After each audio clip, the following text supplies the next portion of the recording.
correct what people think, and we need to, also partner with Africa.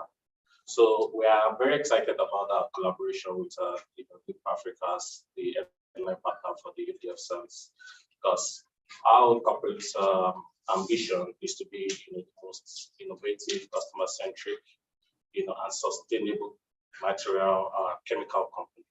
So when we produce our own products, we don't just produce because we want to make money. We produce because we have the thought of the environment at heart.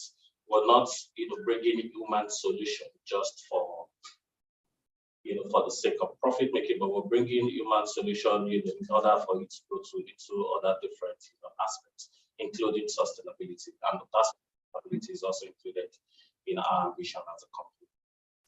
And for us, we were back on this journey over 25 years ago. And initially, we focused on looking at our operational footprints. How do we produce? How much carbon do we consume in what we are producing? Can we use more hydrogen instead of carbon combustions, modular engines? So this conversation for us as a company started about 25 years ago, and from that we're able to move to the next level into the product, how it comes out. Instead of producing one-use products, can we make products that we can collect back, and we can still reuse them after some of the manufacturers have done this.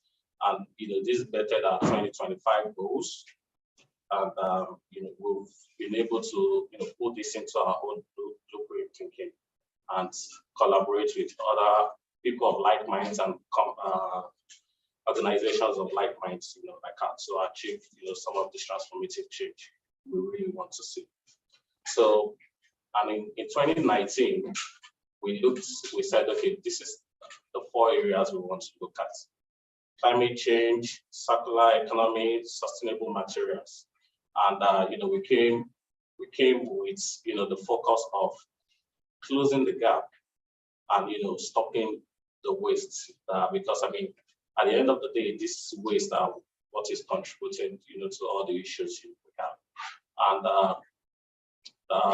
lack of education is making people put out the wrong message, saying, okay, plastic is bad, instead of looking at the other ways this can be looked into, like what organizations and manufacturers can do. Can they sort of close the gap instead of every time having to buy a new material? Can they take some of the waste from the old ones? Can we help them remodel it and go? So, and this is where the opportunity for the youth comes in, because we believe youth are major stakeholders there. And we've been able to identify that for us to get most of this waste back, 50%, over 50% of the African population, as Femi has mentioned, are youth. So you cannot, neglect this demographic. And looking at what has been said, particularly about Nigerian or about African youth, they say, oh, these guys are not serious, they don't want to work and all that.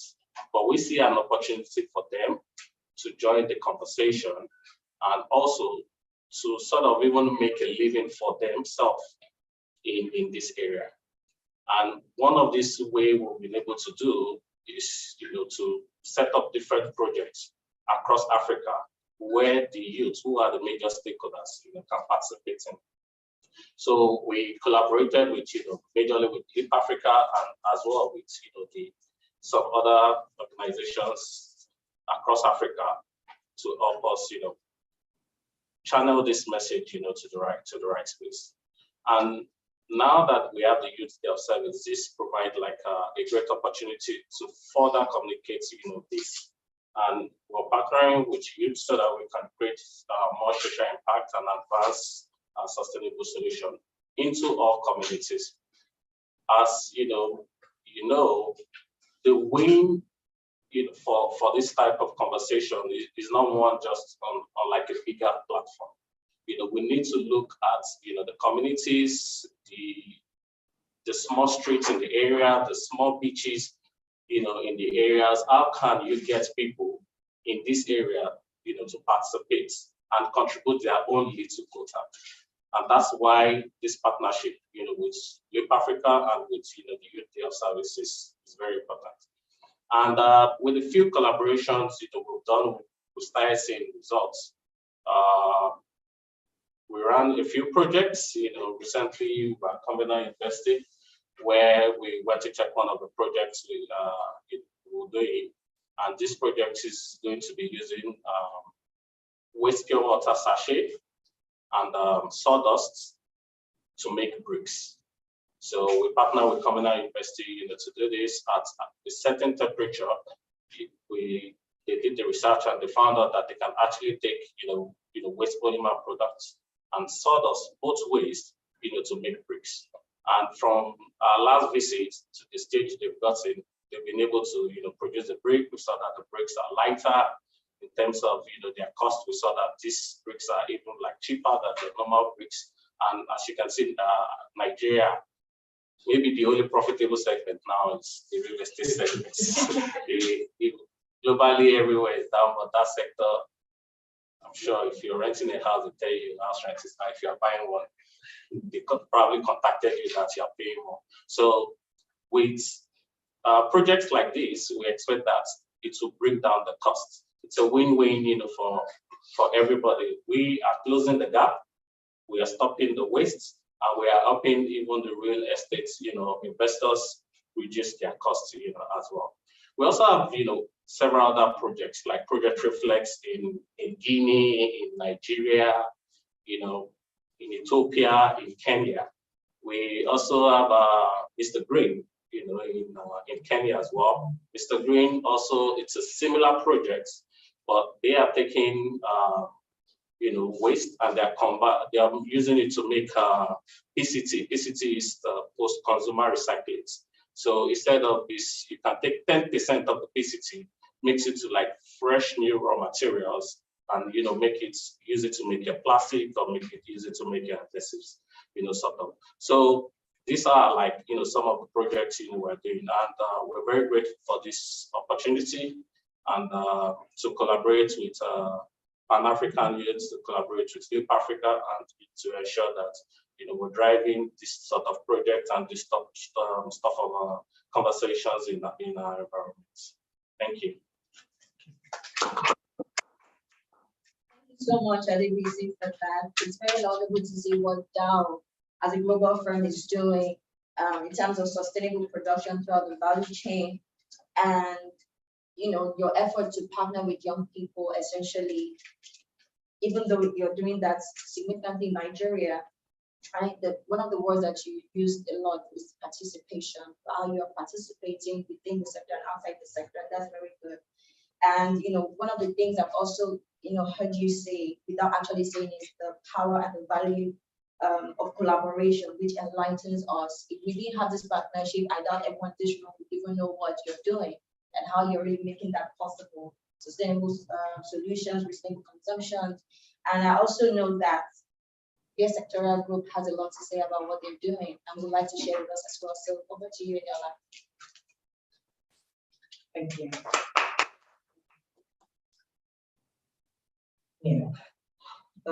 Good afternoon, everyone. By way of introduction, my name is Eniola Ifawaya, and today I'm representing the BS Sectoral Group, which currently has 3 members. Nigerian Breweries PLC, who are also in the house with me today. Guinness Nigeria, also in the house, and of course International Breweries, where I work as well. And basically, so maybe just to fall on everything the men have said, because they've said a lot, and some of the things that we've been able to pick out, or have been able to pick out, is, and that we strongly as BSG identify with, is the fact that Nigeria itself has the largest youth population in the world, with the median age being 18. which is incredible. And it has become imperative that we harness the youth population to foster the UN Sustainable Development Goals. I mean, who are the better people to do it than the youth? Strong, energetic, positive, vibrant, and they are no longer the leaders of tomorrow, they're actually the leaders of today. And in BSG, the most important, actually all of the UN SDG goals are quite important to us. But something that that we actually like to promote is the UN SDG 12, which anchors on responsible consumption and production. And over the years, as an organization, as companies committed to responsible consumption and disruption of harmful drinking, we've been working with the Collingwood Theatre in UK since 2008, and we launched the Smash campaign actually in 2014. And basically, what that does is to educate the underage against the dangers of underage drinking. And this is done through thought-provoking dramas all around the country. At the moment, we have reached 65,000 students. We've also reached 350 private and public schools in Nigeria. So again, this is something that we're extremely proud of. As separate companies, we have all worked individually to also work with youth to ensure that we educate our consumers as well on responsible alcohol consumption. So we're not just saying that we are a commercial venture pushing alcohol, but we are actually trying to educate people on how it's important to drink smartly, to drink responsibly. And again, in terms of responsible consumption and production, we have our internal processes that guide the way we work with our suppliers, that guides our production in terms of things that have to do with recycling. So most of our PETs are recyclable. We use a lot of our returnable glass bottles as well, which are also recyclable. In terms of our supply chain, we try as much as possible to ensure that we engender a lot of sustainable practices around that, to ensure that some of even our suppliers are not doing, some of our suppliers are also not using labor with children under the ages of 18 as well. I'm not going to go into all of the things that we do, but obviously if you have read a bit about Guinness, Nigerian breweries, and international breweries, we do a lot on sustainability itself. And so we are extremely proud to partner with Ydos and Leap Africa to foster, what's the word now? To foster the SDG. It's not just the SDG 12 right now, right? The entire UN SDG goals. So that's something that we're incredibly proud of. Thank you very much. Yes, thank you so much. Two things that I've picked out from what our two partners have said today is that they're saving the planet. I must give a special shout out to Nigerian Breweries PLC because they are one of the people who have worked with us for one of our programs outside of the YBOS, the Social Innovators Program and Awards. So thank you, Nigerian Breweries, for always coming through for us. A round of applause for that. Section before I open it up to the group. A bit of what Eliana said is also on responsible consumption and production, which is not very far from what IABC has also shared with us. It's really great to see that there are multiple ways that we can promote the actualization of the SDGs. I just wanted to say that when we started 3 years ago, some of the projects we did included going to schools and painting buildings for students, uplifting their mood when they come into the school, knowing that they now have a facelift when going to a public secondary school. it can be quite demoralizing for you to even study as a student because the environment is dampening. And so when we think about the UD of service, it's very great to see what big organizations are doing, but also bringing into focus what young people are doing. And this is where I yield the floor to the media people and everyone else in the room who's quite curious to know what else, what exactly, and any other way the question can come from. So thank you.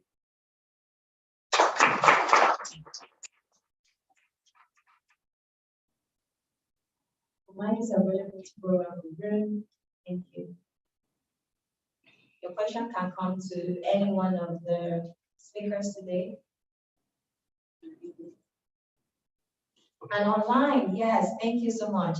We have people joining us online who are watching us real time. So if you have your questions, please leave them in the comment section. I'm sure our IT is able to pass that along so we can take that quickly. Thank you.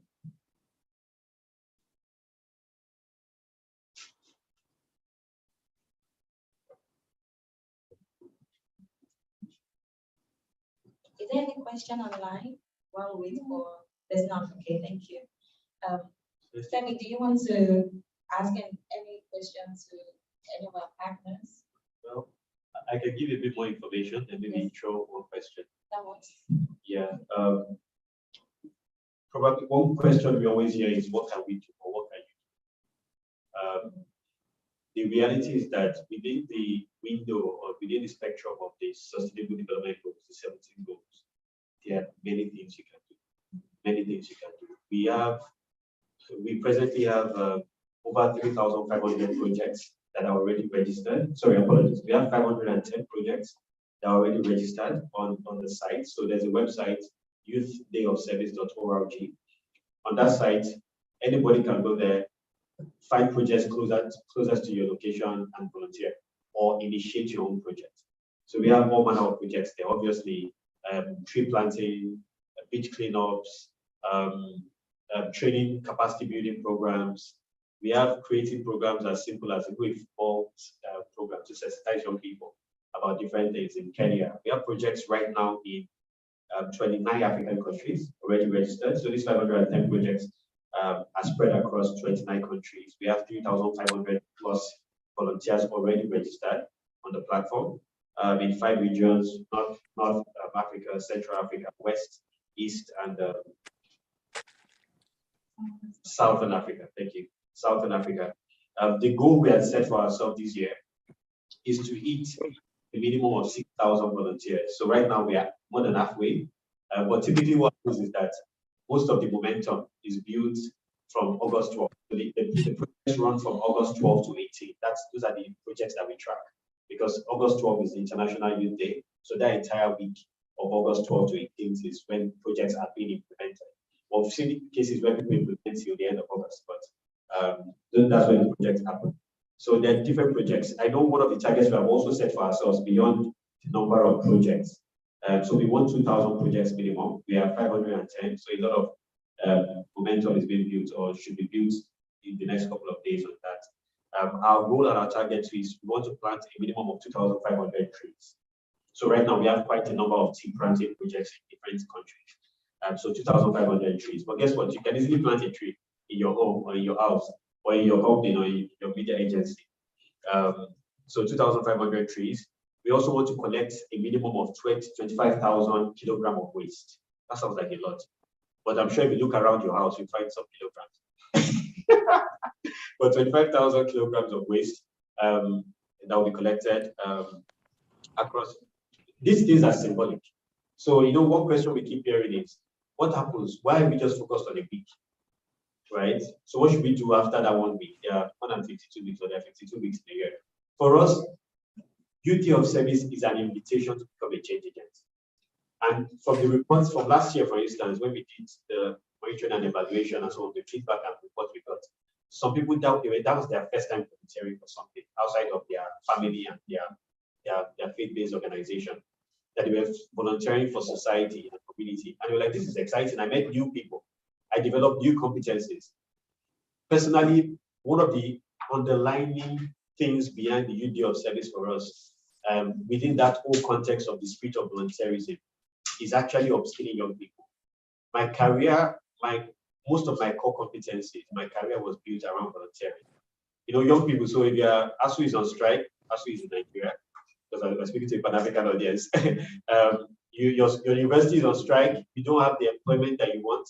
One of the major ways you can develop these soft skills that employers are looking for, employers like Adiola and Amabel are looking for creative thinking, problem solving, leadership skills, time management, budgeting. These are skills you develop running change projects or give back projects. You get to work in a team, you get to problem solve.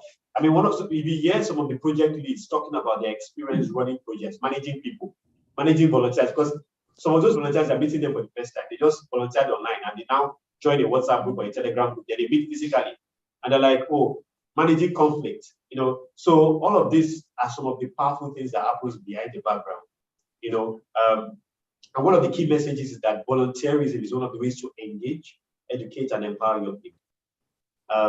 It's actually, there's a whole body of knowledge around it. In fact, in Leap Africa, underpinning all of our programs and our projects, whether our employability projects, our entrepreneurship projects, and our leadership projects, is project-based learning. That means everybody that comes through our programs, at the end of it, you have to do a capstone project. And for us, that's a way you demonstrate all the skills we've taught you. If we've taught you about leadership, about soft skills, that's one of the ways you learn it. So I think that's just one other thing I wanted to add. Yeah, I didn't say what's that one. Yeah. Also, just to add to what Femi said, volunteerism is very good. You can, learn a lot of soft skills from it.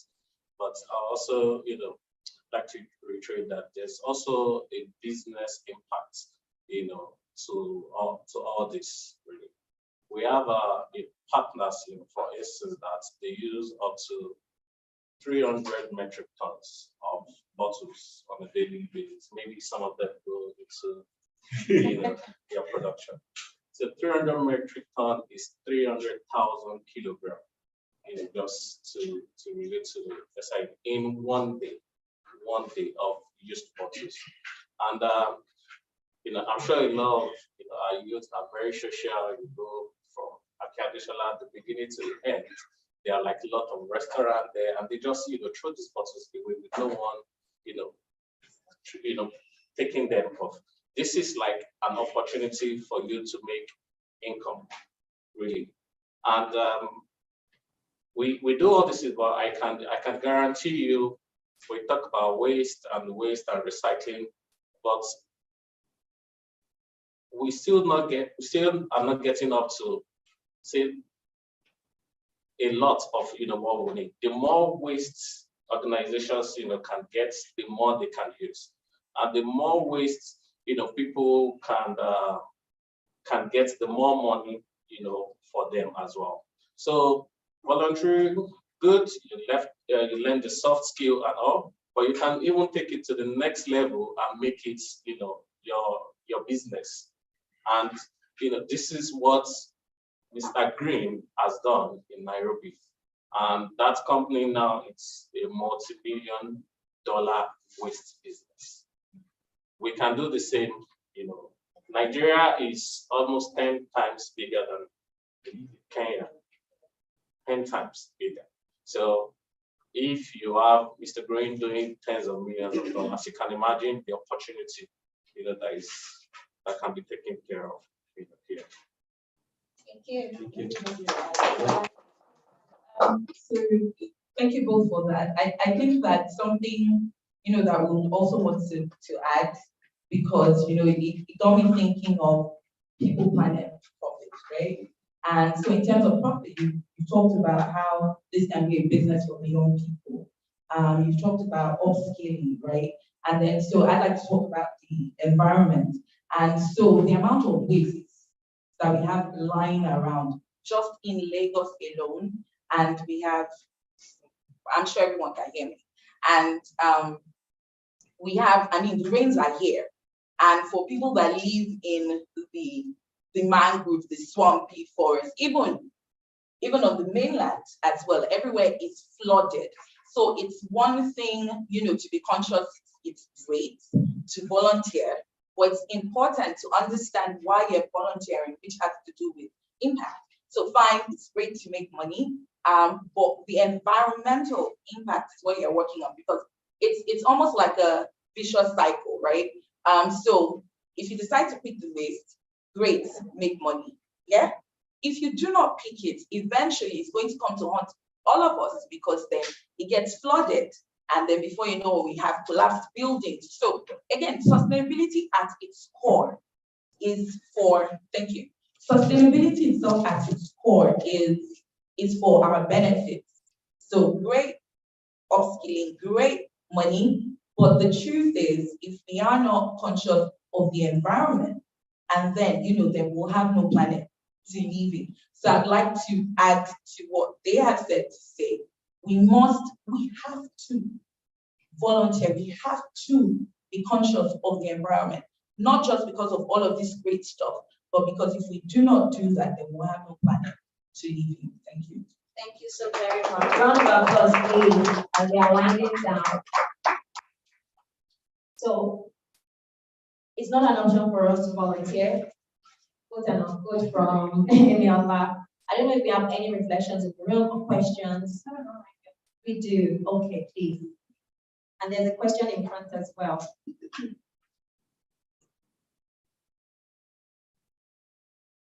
I think you should go ahead, please. All right. Thank you very much. What you said a lot. I think it's very impactful.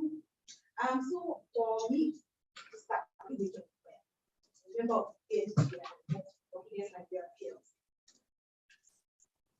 So sustainability, I define it, as a way that people of today make use of the resources that the planet has made available to us in a way that coming time and also ensure that the generation coming after us is able to also do that. The gentleman from now spoke about kind of people doing plastic and recycling and all of that.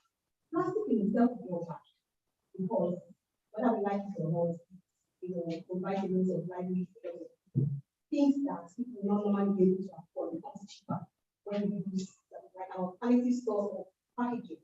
But is now looking at a more sustainable way of putting plastic out there in the sense of making use of recycling plastic carpets rather than paper plastic. I know that it involves a lot of technology that currently available in Nigeria and expensive. What are you thinking about partnering with people who kind of internationally go into that aspect of plastic production? Carpets rather than.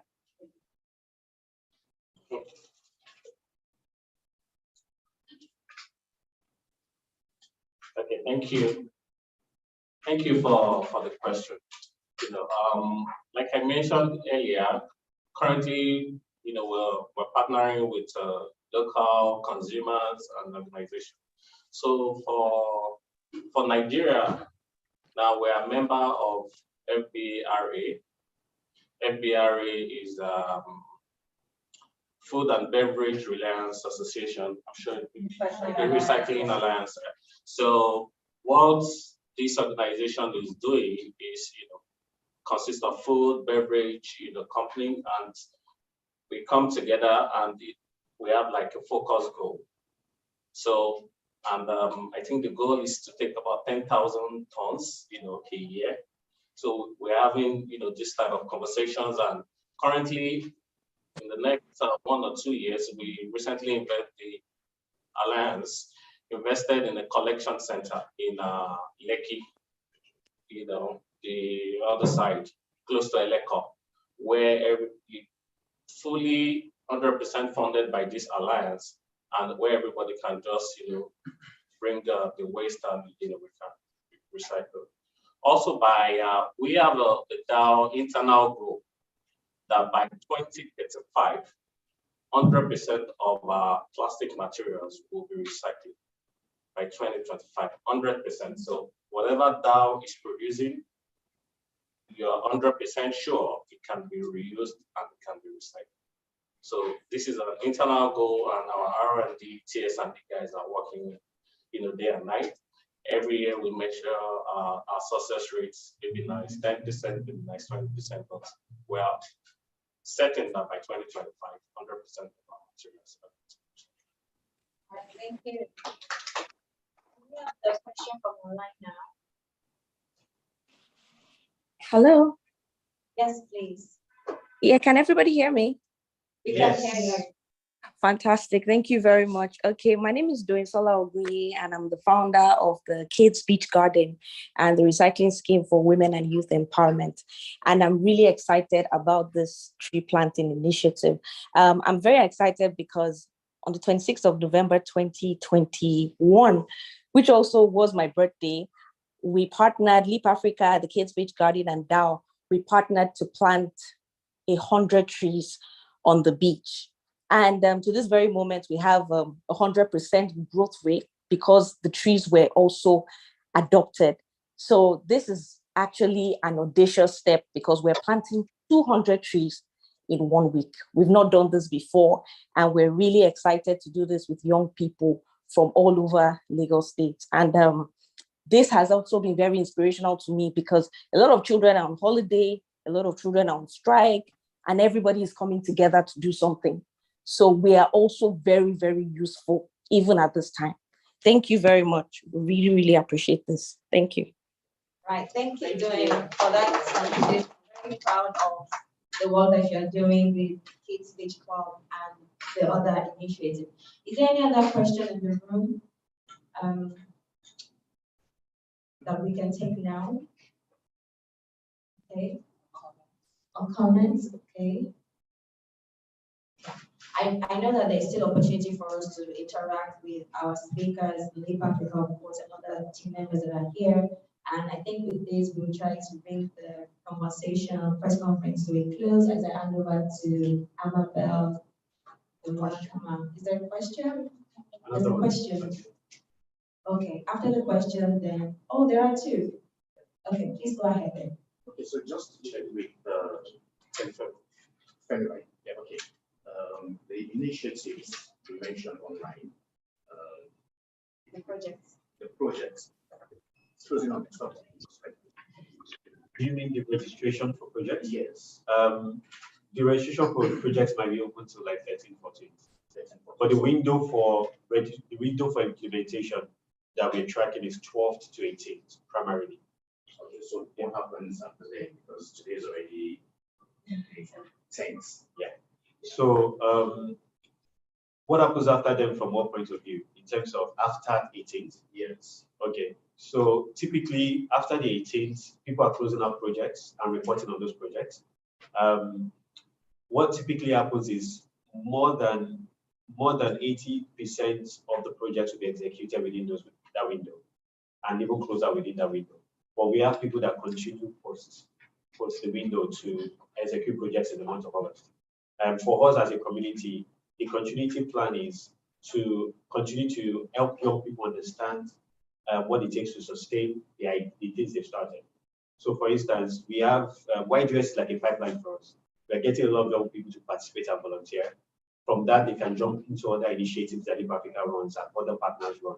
For instance, we have a program called the Youth Leadership Program, which is more of an intensive training program that helps young people to develop leadership capacity, increasing their knowledge of sustainable development and of active citizenship. So it's a self-paced course, so they can sign up for that kind of course.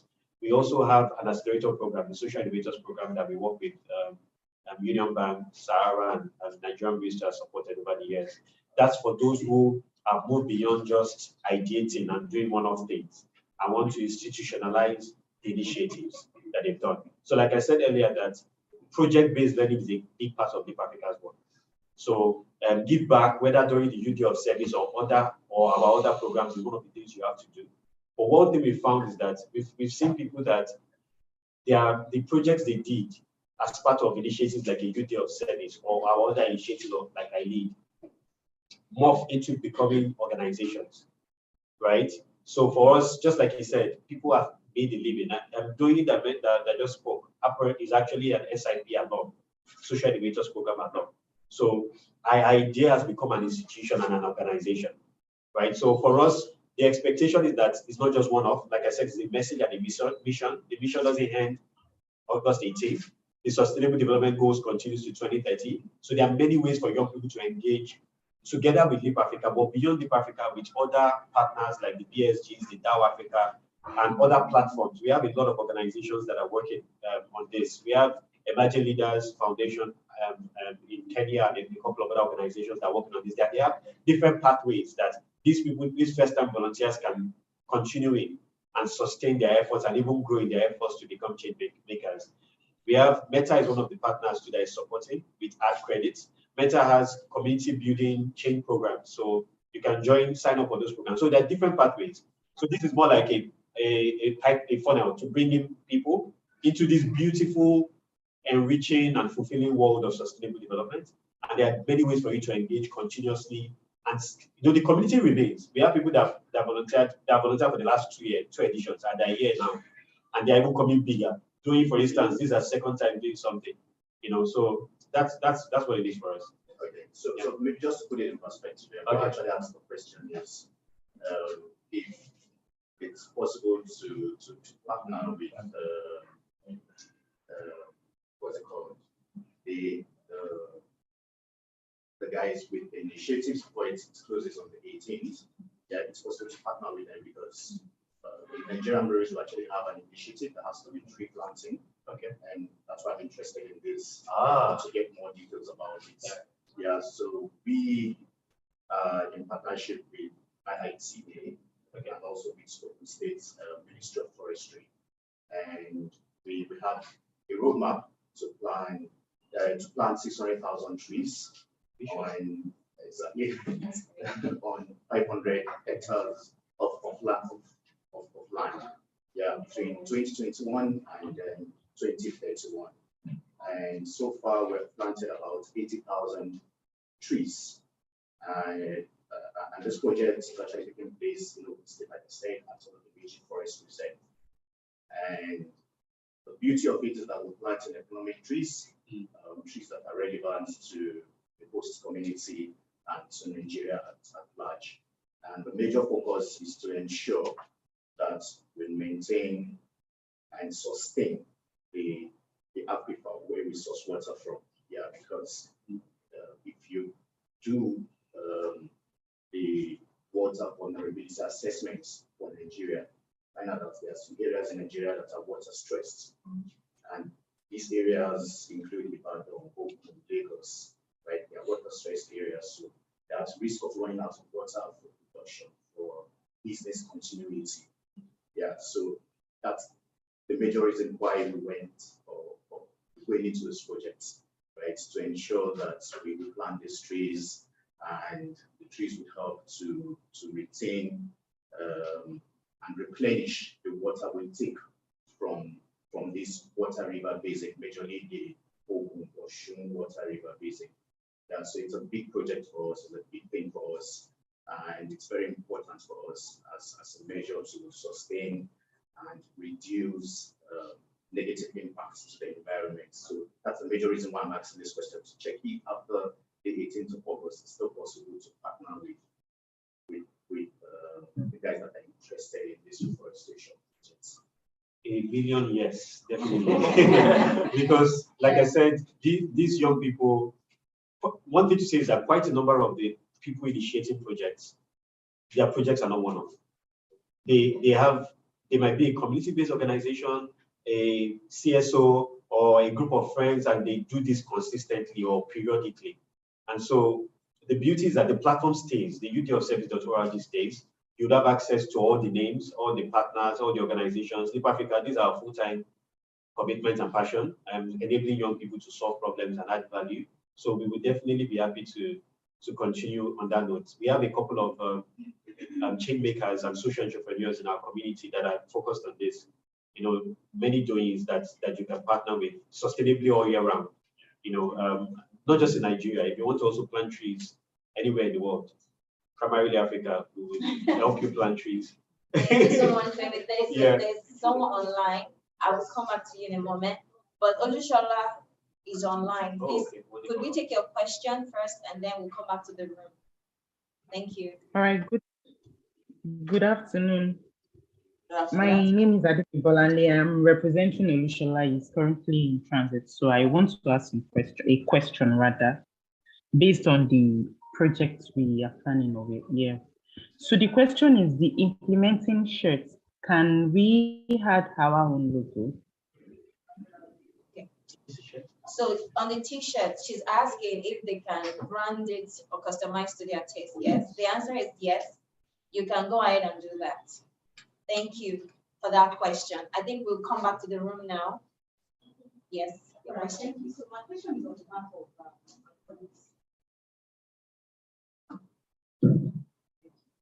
all right, so it's around the partnership and collaboration as well. So I want to find out what demographic of groups do you have within the partnership? I know they say that 40 is in 20 now. And an organization and member engaged, they also we work with tenants that does not allow us to interface with do a particular thing. So it'd be nice to know what demographic you work with so that areas to also collaborate. My second comment and question, as my own organization, we are very people and diverse. So my question would be to are you also doing projects in that area as well? Are you looking for opportunities to delve into balancing inequality? I always tell people like this has to be in gender space and beyond equality in gender space as well. How about involving people with disabilities programs that should do? Because we are very in that area and you have lots of opportunities connected to. Yes, I'm going to allow Katrin. Katrin is the project manager for this tower, and I think this is a good question for you to come step forward with. Let's ask you for Katrin. Just one more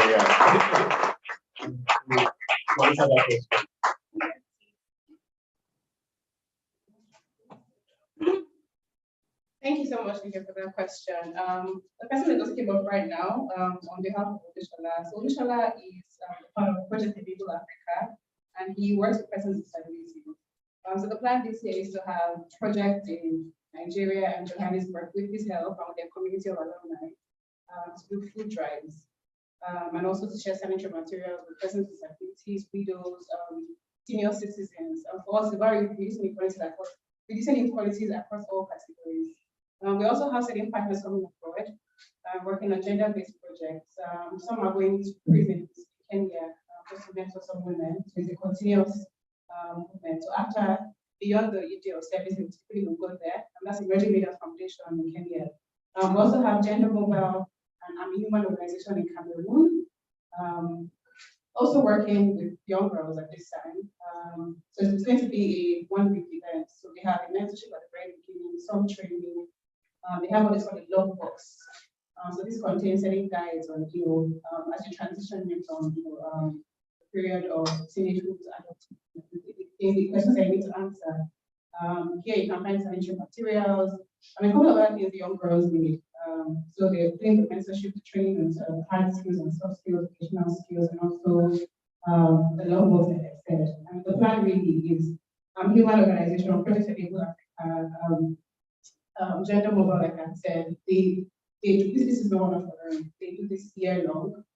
So when they absorb these girls into their community, it stays that way. So each time they have an intervention, we check in, they bring them into the home every other time. Yeah, that's what I said. Let me add to that. Thank you so much, Katrin.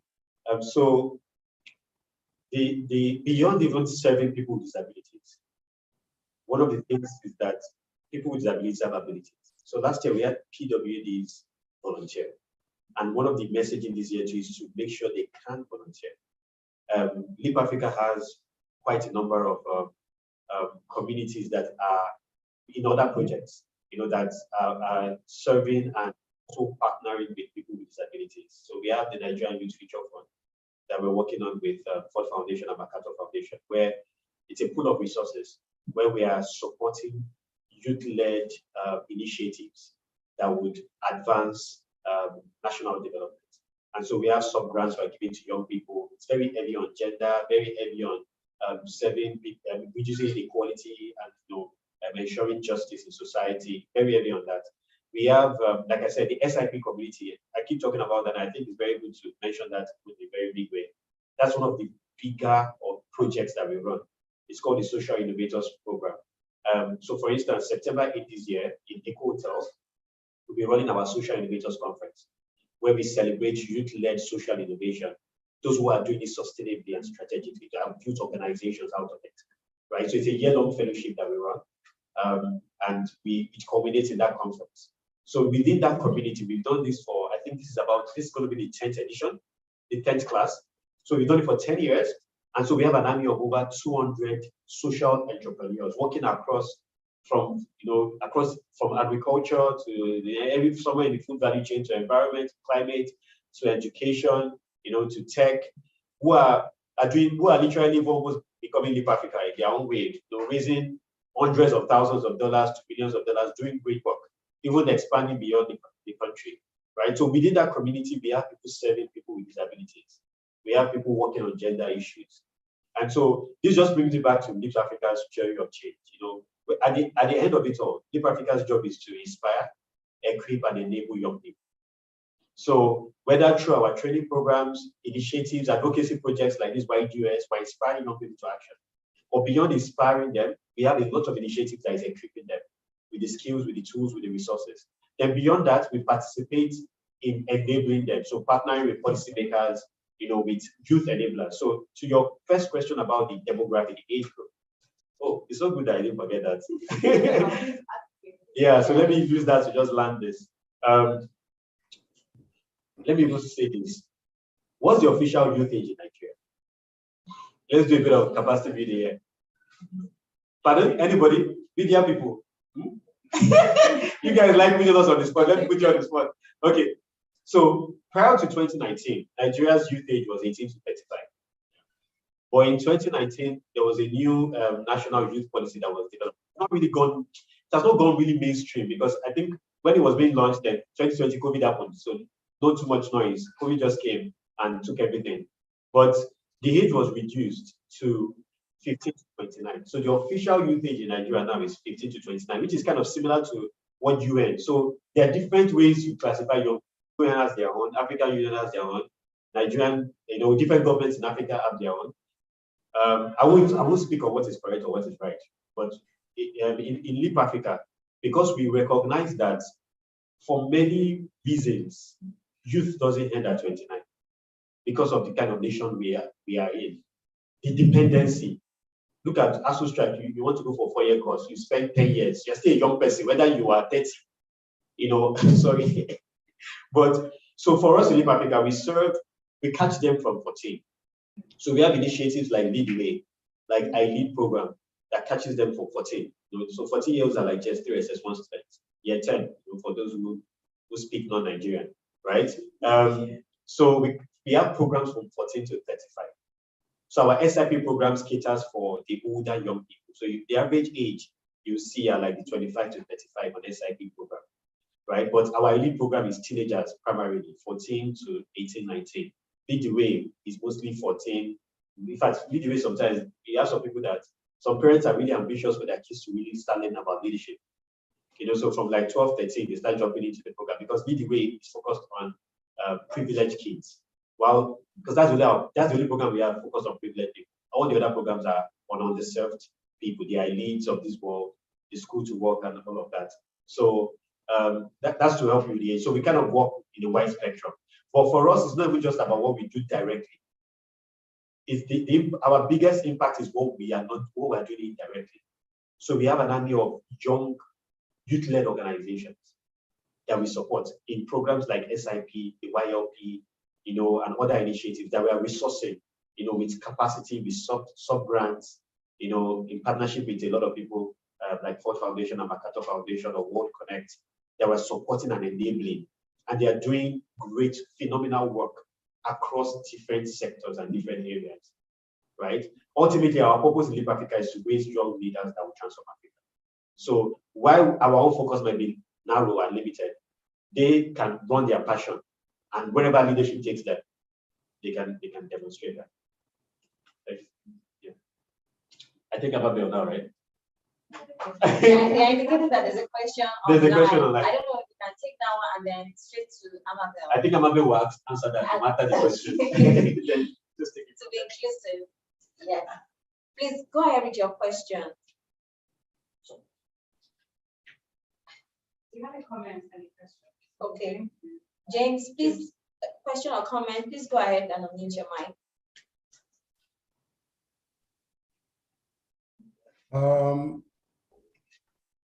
Hello. So my Hello, name is I can hear James. you. Can you hear me? Yes. Wonderful. So my name is James. I'm calling in from South Sudan. I run an organization called Rainmaker Enterprise, and the work that we do with the youth in South Sudan is implementation of solar-powered water infrastructure for regenerative agriculture.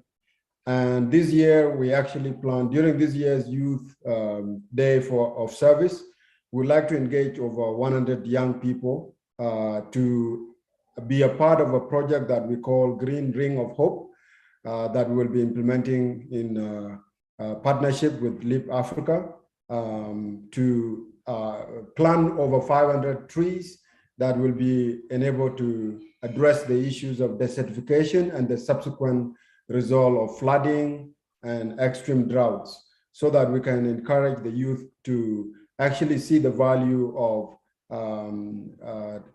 environmental sustainability, as well as just having youth that are engaged to be a part of the solution to the problems that are affecting their communities. Thank you. Thank you so much, James, for that.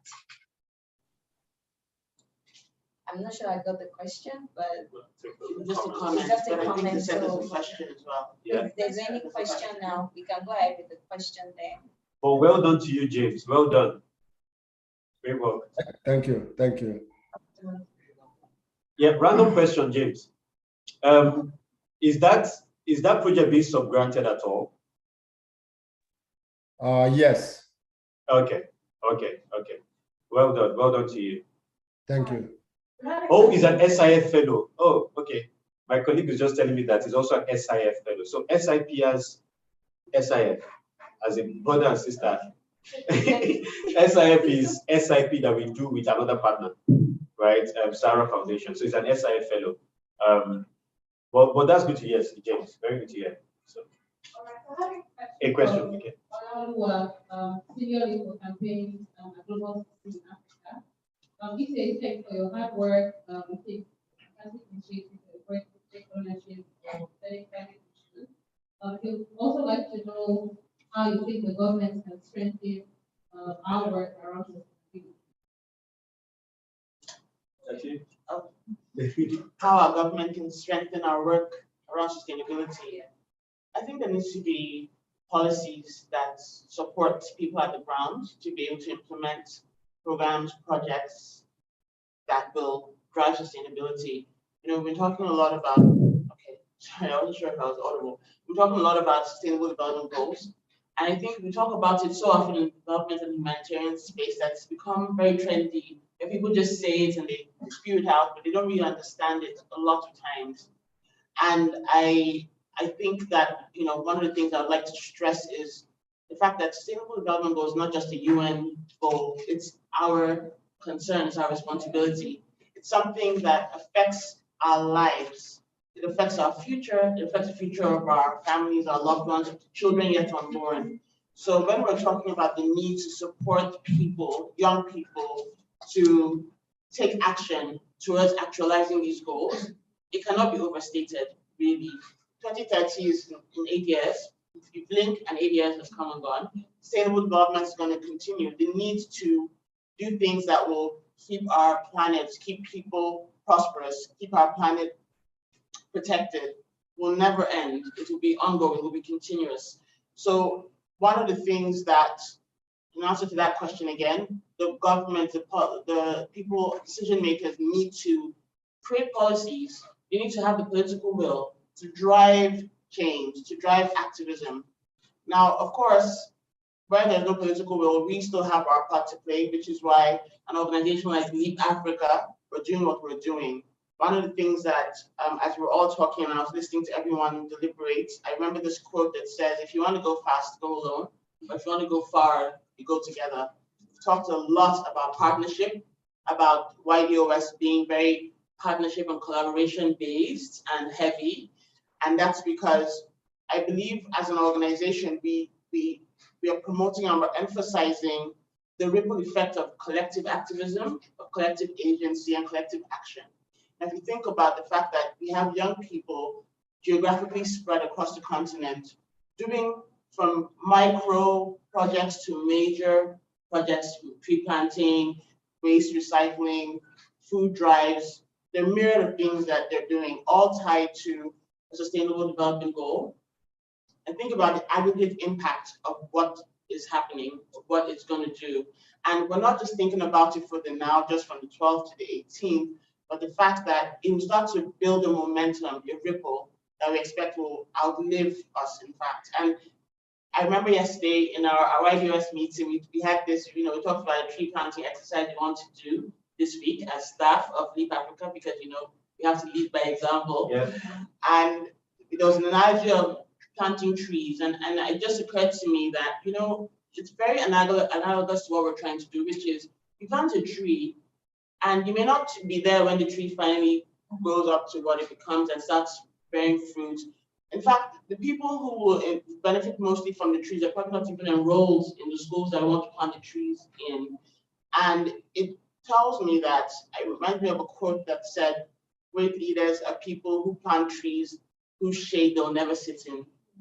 And the fact that we're doing this, not necessarily for ourselves, we'll benefit from doing it and feeling fulfilled in doing our own part, but bearing in mind that we're doing something that will have far-reaching effects in the short and the long term. And this is really the mission and the message of Ydos.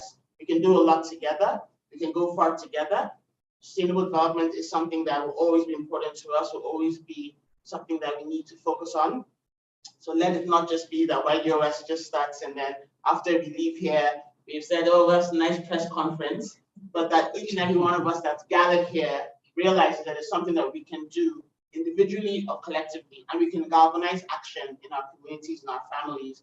And so that's my last call to action, and I'll close with that. And I'll say thank you all for coming. Thank you all for listening and for contributing in your various ways. Thank you to our partners. It's been very great to meet and sit with you. And thank you to my guy at the top and our CEO. So yes, thank you so much. That's all.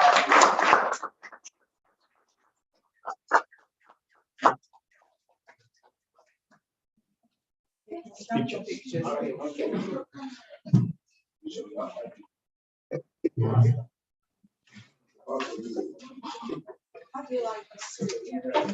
you so much, Adela.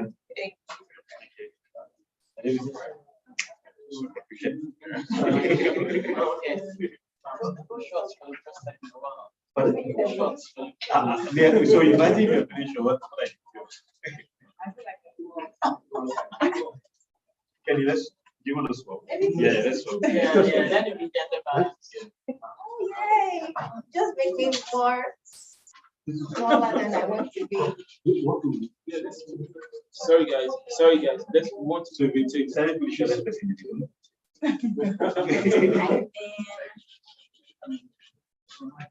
me feeling tall, just that I'm not that excited. Yes.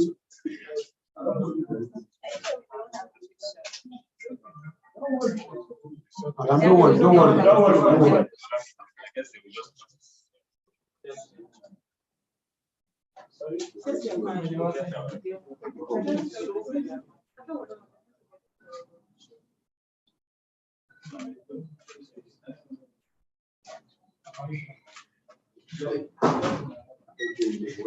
What? You want us to do something? Okay. Drop your